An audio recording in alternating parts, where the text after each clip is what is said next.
J'ai été comédienne pour d'autres pièces avec le même metteur en scène, Monique. Je suis la maman dans le spectacle.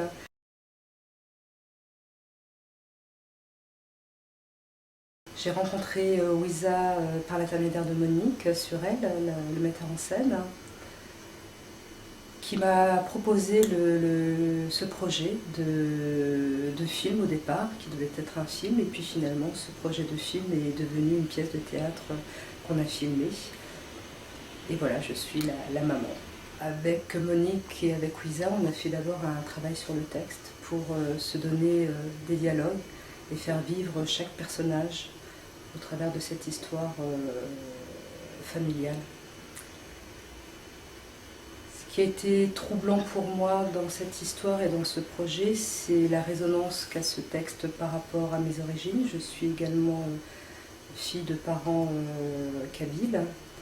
Je suis née en France, je suis née en Alsace, et pour moi c'était très touchant de vivre sur scène une histoire parlant des miens, de ma famille quelque part, même si cette histoire est loin de moi, elle ne m'appartient pas, ce n'est pas mon histoire, mais ça parlait aussi de choses que je connaissais à travers les histoires qu'ont pu me raconter mes parents sur la Kabylie en particulier, sur les villages, la vie des femmes dans les maisons, voilà. Voilà l'intérêt premier pour moi de ce projet-là, c'était ça, la résonance que ça avait pour moi, par rapport à mon histoire. Je connais très peu l'Algérie, j'ai été 2-3 fois, pas plus. Donc c'est des choses qui sont proches et lointaines en même temps. Donc j'avais, au travers de cette pièce, envie de découvrir peut-être un autre pan de mon histoire qui m'était encore inconnu.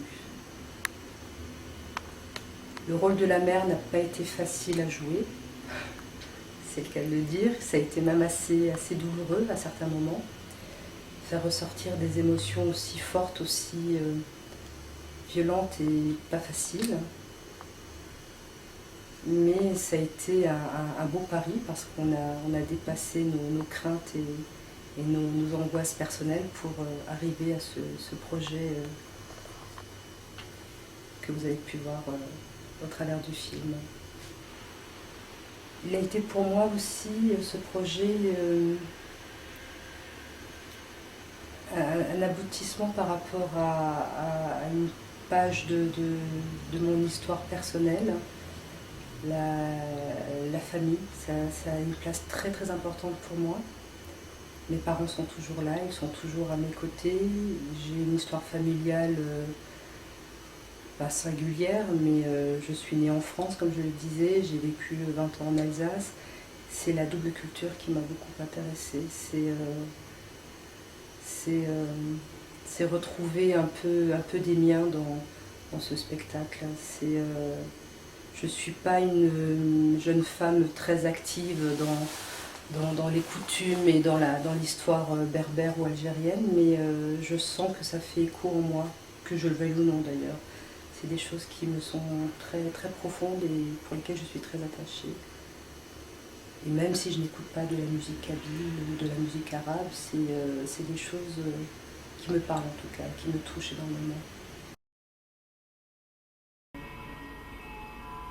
Le 28 mai 1945, Lalla Sherifa met au monde son premier enfant. C'est une fille. Elle l'appelle Tassadit.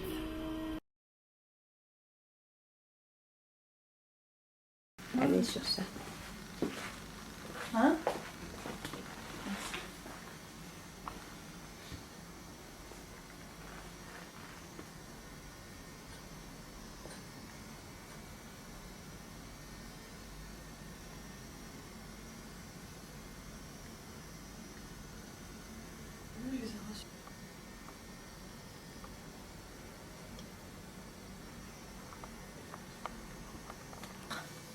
Tu vois?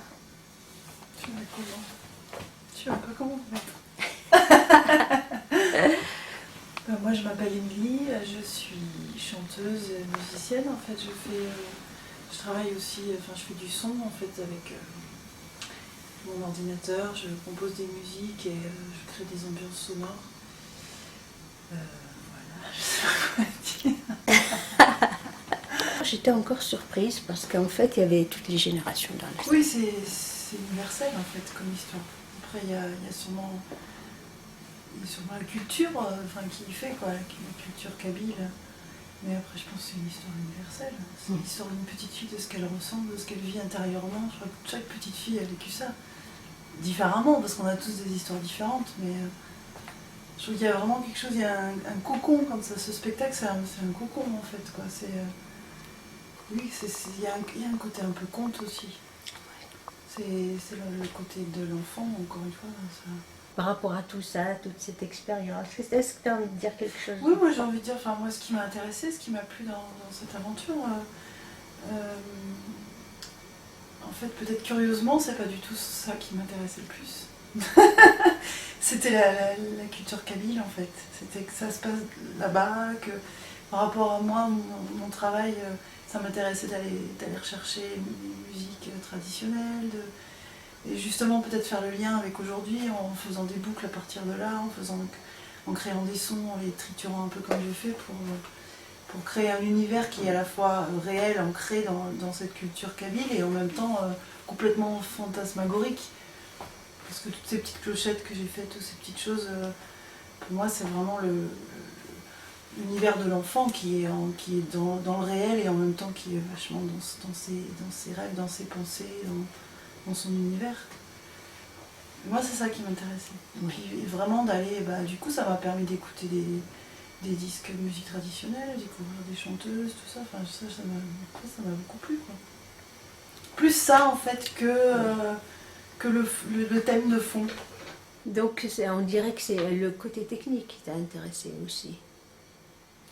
C'est de la création aussi. C'est ça. Parce que tu crées un univers, malgré tout. Enfin, tu participes à créer un univers.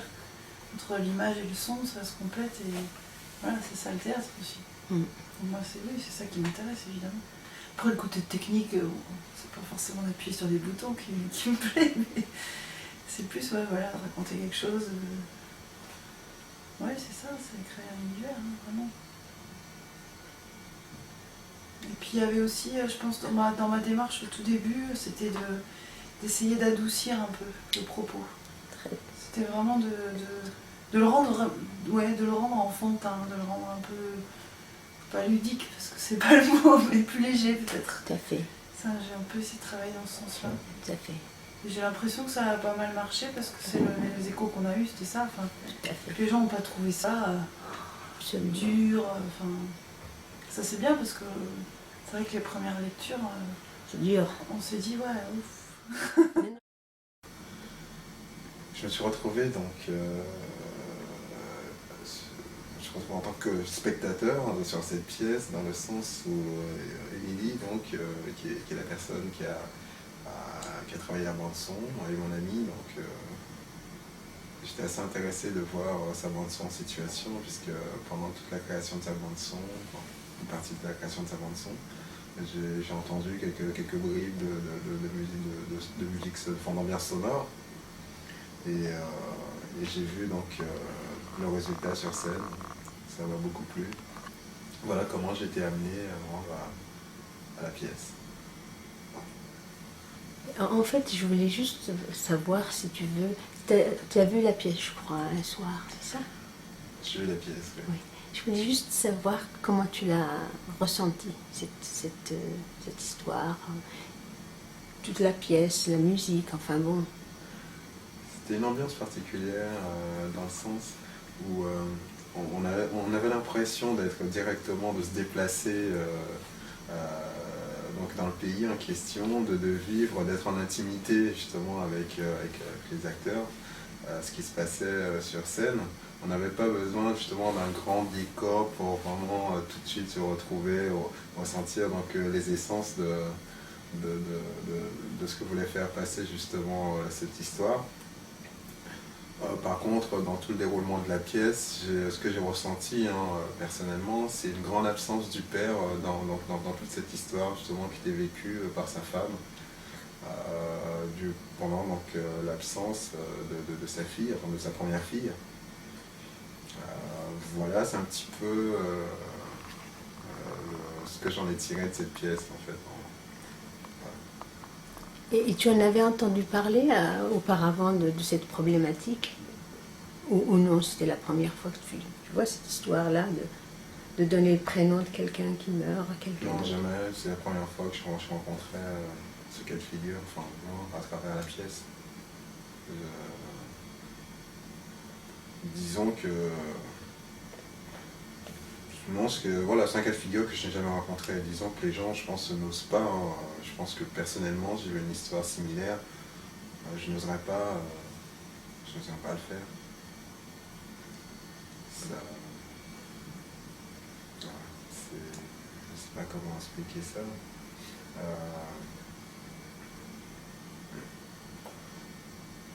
Comme aux Antilles, en fait, je suis d'origine antillaise, et il y a eu un cyclone qui s'appelait Hugo. Depuis cette période, pas mal d'Antillais n'osent pas appeler leur enfant Hugo, c'est tout bête, mais alors imaginez en plus avoir quelqu'un voilà, qui serait décédé, donc prénommer le suivant du même prénom, un peu dur.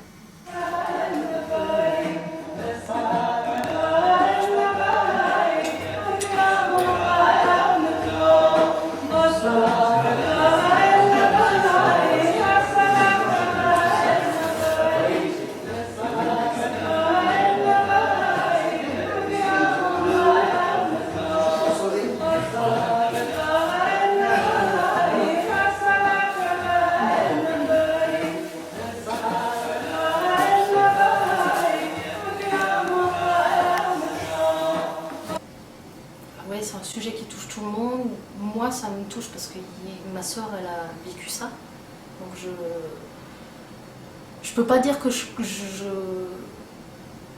sais exactement la souffrance qu'elle a vécue par rapport à ça, parce que moi, je l'ai pas ressenti vraiment, mais je sais que c'était dur et je comprends que ce soit difficile. Parce que j'ai toujours trouvé bizarre que mes parents ils aient donné le même prénom que le premier enfant qu'ils ont eu mort à ma soeur. J'ai toujours trouvé ça étrange. Après,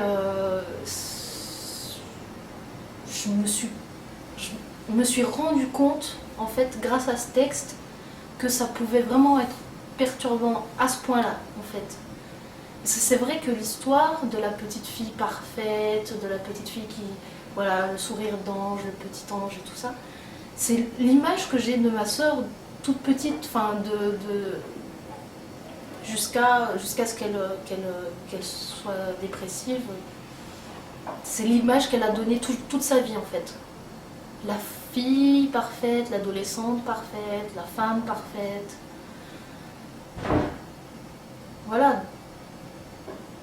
Et voilà, cette impression qu'on vit une moitié de vie,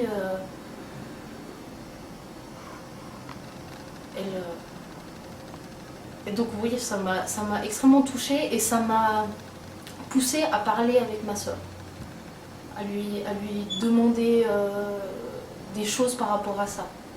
Parce que c'est un sujet qu'on avait déjà abordé toutes les deux, mais pas plus que ça, quoi, parce que je me rendais pas compte à ce point-là que ça pouvait être aussi dur que ça. Et quand on entend ce texte, ça me montre à quel point c'est dur, mais en même temps, il est écrit avec douceur, avec poésie. C'est pas comment dire, il n'est pas cruel, il n'est pas accusateur, c'est-à-dire à montrer les parents, vous êtes méchants, faut pas faire ça. C'est au contraire, on explique que cette souffrance, elle est née d'une souffrance. Donc c'est excusable. Mais en même temps, comment dire, je sais pas. C'est excusable, mais en même temps, il faut vraiment que les parents qui ont agi comme ça, ils le voient, ils l'entendent ça. Mais je sais pas, peut-être pour régler le problème, pour simplement que les parents ils se rendent compte du problème et qu'ils aillent vers cet enfant en leur disant c'est toi qu'on aime, c'est pas l'autre.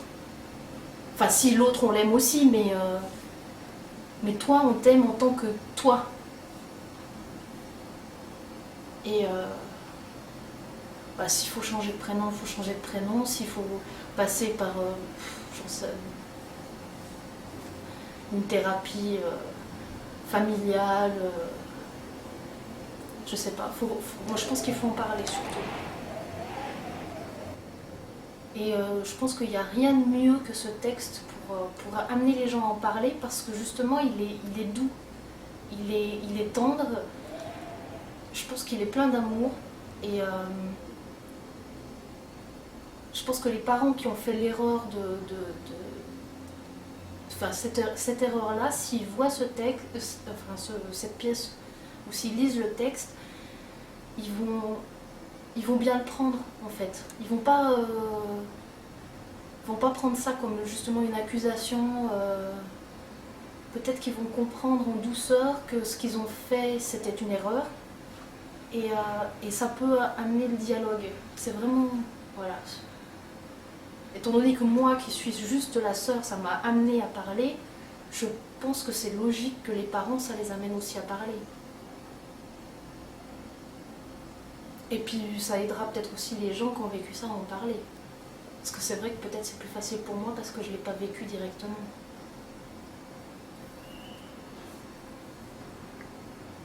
En tous les cas, je vais prendre le texte en Suisse, je vais le montrer à ma sœur. Et elle vit en Suisse, ta sœur? Oui, toute ma famille est là-bas. Avec tes parents ou elle vit toute seule maintenant? Elle vit avec son copain. Parce que il n'y a plus personne à la maison, ils sont tous partis. On est tous vieux maintenant. Le petit dernier, il va avoir 28 ans, donc c'est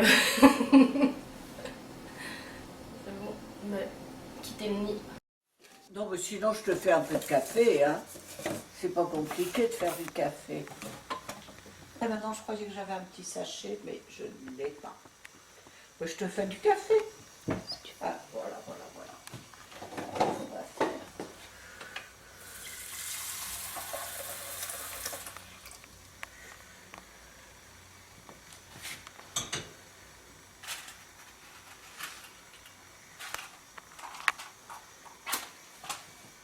Je vais lui en parler. Et puis alors, par ailleurs, je t'ai dit que les Québécois me font venir là pour leur semaine. Voilà. Oui, bah c'est très bien. Voilà, simplement, il faudra bien choisir le mois de mars parce que en mars, on retourne jouer Armand Robin en Bretagne. Et ou alors début mars. Voilà. Oui, donc, ce qui m'a amené à ce projet, c'est évidemment la rencontre avec Louisa. D'abord, j'ai lu là-haut, j'ai une pastille dans la bouche, il faut que j'enlève. Sinon, tu vas avoir le bruit contre mes dents, ça va être épouvantable. C'est évidemment la rencontre avec Louisa. Alors d'abord, j'ai lu la nouvelle. Et cette nouvelle, je l'ai trouvée très, très belle. Et je l'ai trouvée en même temps très, très glaçante. Très belle, très épurée, très, très glaçante. Puis en plus, cette nouvelle, c'était l'histoire de ma mère, puisque ma mère, de la même façon, est venue après une sœur morte un peu comme la sœur de Louisa, très vite et de façon très tragique, et peut-être encore plus tragique si c'est possible, puisque c'est mon grand-père était médecin, il était médecin de colonisation à... Je crois qu'il est, je ne sais plus s'il n'était pas encore à Tiaret. Il était dans une petite ville qui s'appelait Uzès-le-Duc. Je ne sais pas quel était le nom original, mais ça s'appelait Uzès-le-Duc. Et puisque mon grand-père, il a vu mourir sa fille en une nuit ou en 2 jours d'une méningite tuberculeuse. Donc c'est une histoire que j'avais toujours entendu parler, et c'est une histoire qui me frappait beaucoup. Et d'ailleurs, depuis qu'on a fait ce travail, on a appris que des quantités de gens avaient revécu la même histoire, en particulier une amie de Nicolas qui est venue, qui s'appelle Lisa, qui est d'une famille pied noir, et qui disait qu'elle aussi, sa grand-mère, elle avait succédé à une sœur morte, et qu'en plus elle s'appelait Renée. Donc c'est une histoire à la fois singulière et générale, mais que tout le monde ne vit pas de la même façon. Alors à partir de ce texte et à partir du fait que travailler avec Ouiza, c'était l'Algérie, tout ça se passait en Algérie, donc ça me parlait énormément, on est donc parti sur un projet de film toutes les deux. Et ben on a travaillé ensemble, et puis au bout d'un moment ça s'est stoppé, je ne sais pas pourquoi. Ça s'est peut-être stoppé parce que on ne voyait pas très bien comment on pourrait faire le film, et que ça paraissait un peu compliqué sur le plan technique. Et après un arrêt, donc Ouiza m'a dit, bah, écoute, fais une pièce et je filmerai la pièce. Parce qu'elle me faisait confiance, elle pensait que la pièce, je pourrais la faire, qu'après elle filmerait la pièce et qu'on aurait comme ça un objet, un produit qui serait plus facile à faire et à manipuler qu'un véritable film. Alors j'ai commencé à essayer tant bien que mal de bâtir un scénario, un texte à partir de la nouvelle, et c'est évidemment très difficile de théâtraliser, parce qu'en principe au théâtre on ne raconte pas, on met des gens dans une situation où ils vivent une action. Et là on était bien obligé de raconter, puisque ça s'étalait sur plusieurs années, la trame était au fond très très ténue, et dans cette histoire il y avait également très peu de protagonistes, donc on ne pouvait pas faire une pièce longue, structurée, avec beaucoup de scènes. Alors j'ai opté pour des récitantes qui racontent, et elles racontent, et puis par moment on a le père et la mère qui jouent la scène, qui jouent ce qu'ils vivent. Et dès le début, dès qu'on avait commencé à faire le projet de film, j'avais pensé à des poupées, puisqu'il s'agit de petites filles, évidemment impensable de prendre des enfants, ce serait d'une complication invraisemblable. Et donc j'ai acheté sur une espèce de brocante des poupées, tout ce qu'il y a d'ordinaire, des petites poupées très très banales, sans doute fabriquées en Chine. Et ces poupées, Ouiza a eu l'idée de les entortiller. Et à partir de ce moment-là, quand elles avaient ce bandage, à la fois elles évoquaient les enfants kabyles, la façon dont on les emmaillotait, et en même temps, évidemment, il y avait un peu l'idée de la momie et de la mort. Mais sans que ce soit, je pense, trop violent, parce que le public nous en a absolument pas parlé, et il a au contraire très très bien adopté les poupées. Ces poupées qui apparemment n'ont pas du tout gêné les spectateurs et qui se sont très bien prêtées au jeu, si j'ose dire. Et tous les petits éléments de mise en scène qui me paraissaient être un petit peu des paris, comme l'histoire tantôt de les mettre dos à dos, de les associer, d'en mettre une dans le cadre, apparemment ça n'a vraiment posé aucun problème, et ces poupées, elles ont très bien joué, si j'ose dire. Et puis il y a eu donc le travail avec les comédiens, la jeune femme qui jouait la mère, donc Karina, qui est d'origine kabyle mais qui a toujours vécu en France, qui a grandi en France, a été, je trouve, absolument extraordinaire. D'abord parce qu'elle est très belle, qu'elle a magnifiquement porté ce costume qui était lui aussi très très beau, et qui a eu sur le plan plastique, alors qu'on n'a pas tellement travaillé, on est arrivé à des images vraiment très frappantes, et encore moi je ne voyais pas tout, puisque je faisais une des récitantes. Nicolas, on oubliait qu'il n'avait absolument pas un type kabyle, parce qu'on acceptait le parti pris. Et puis je pense que Karina, elle toute seule, elle était un peu toutes les racines, toute la terre de ce coin de Kabylie, avec au milieu, pourtant Dieu sait que le décor était simple, avec des couvertures par terre, couvertures au mur, un coussin, des linges blancs.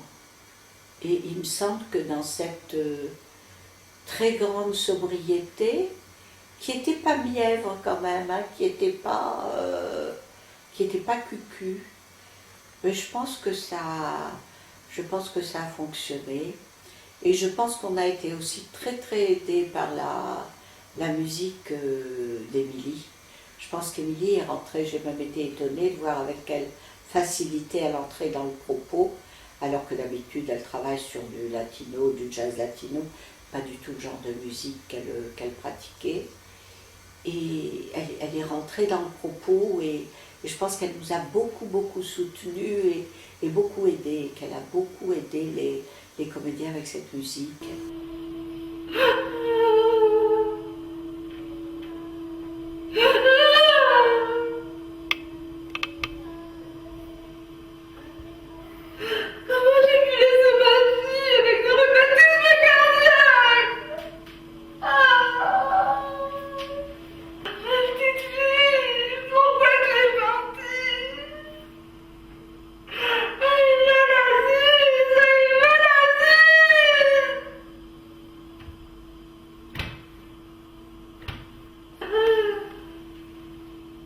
Wardia, la grand-mère, a beau essayer de lui dire quelque chose. Oh, arrête, ma fille, c'est pas toi qui l'as tué! Pourquoi tu dis ça?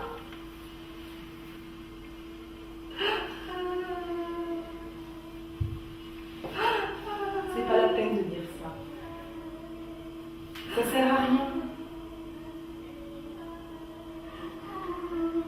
Y a rien à faire.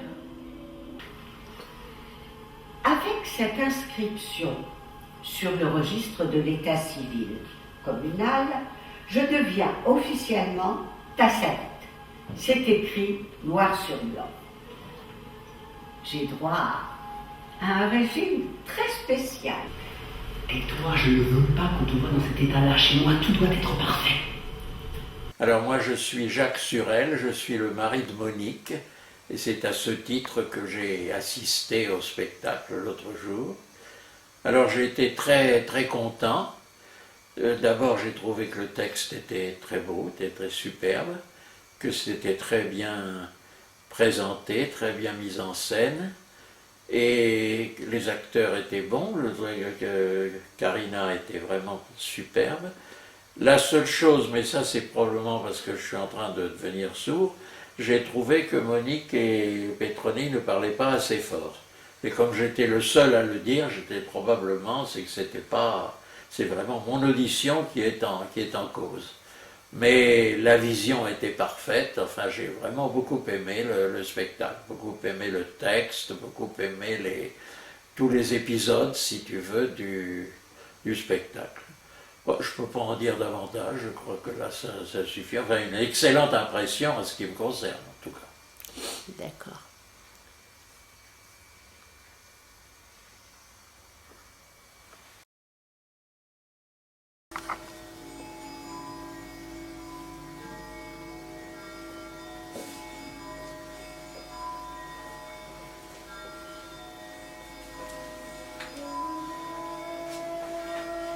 Pour une faute bien imaginaire, je fus condamnée à 1000 ans et des poussières.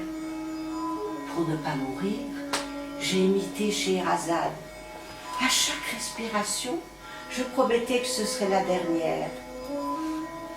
Durant ce millénaire de résistance, tantôt passive, tantôt active, j'ai découvert qu'il fallait faire bien attention à ne pas confondre imiter et prendre exemple.